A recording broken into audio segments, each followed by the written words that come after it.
Sinampahan na ng reklamo ang nag-viral na doktor sa Davao City dahil sa kanyang mapanirang pahayag kaugnay sa mga Muslim. Isang formal na reklamo ang inihain ng Moro Against Racial Injustice Alliance Movement laban kay Ronald Samaniego Torres. So I guess the end is near para kay Doc Ron. Kilala niyo ba siya, guys? Kung hindi siya kilala, siya si Doc Ron. He calls himself Doc or Doctor because basically he claims na meron siya mga certificates to be called as doc. Pero he's a different type of doctor, guys. Hindi ito yung doctor na pag pupunta ka ng hospital, you're gonna be facing a real doctor parang pa-check up ng nararamdaman mo. No.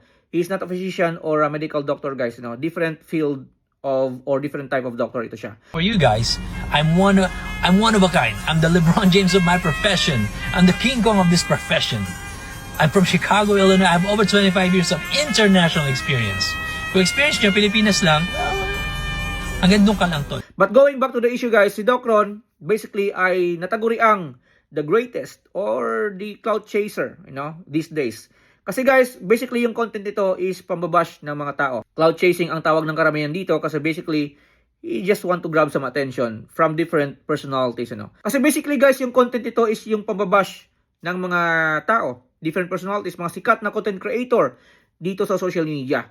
Hindi nga rin nakaligtas si Doc Dex Makalintal sa kanya. Si Doc Dex Makalintal is a content creator dito, giving some health tips, lifestyle, anything about medical, yun yung content ni Doc Dex. Hindi rin nakaligtas sa kanya. Binash niya sa kanyang content si Doc Dex. And different personalities pa. Yung recent is about dun sa mga kapatid nating nasa member ng LGBTQ. Hindi rin nakaligtas sa kanya. Binash niya rin. And yung recent lang talaga is yung mga kapatid nating mga Muslim. So I guess hindi siya nakaligtas this time. And it's safe to say na the end is near for Doc Ron. And kung ma-observe nyo, ilang days na siyang hindi nakapag-post. Siguro naglaylo si Doc Ron. So what is the lesson na pwede na matutunan sa issue ni Doc Ron? Well, guys, it's very important and very simple. Attention is temporary, but the consequences are not. There is a line between content and a crime. You should be aware of what you're doing with your content, guys. Dapat maging-responsable tayo sa ating mga content. You should know where to draw the line between constructive criticism or maybe you're destroying now somebody's reputation. Somebody will say na, content lang naman to wala namang masasaktan. But the law doesn't see it that way, guys. Kasi kung ibabash mo yung tao as part of your content in a very meaningful way, pinapahiya mo yung tao. And that's public humiliation. And yung public humiliation is not just a simple public humiliation. You're actually destroying somebody's reputation. Lalo na kung merong katungkulan yung tao. Yes, we have a freedom of speech. Lahat naman tayo merong kalayaan na ipahayag kung ano yung nararamdaman mo, kung ano yung tingin mo sa isang tao.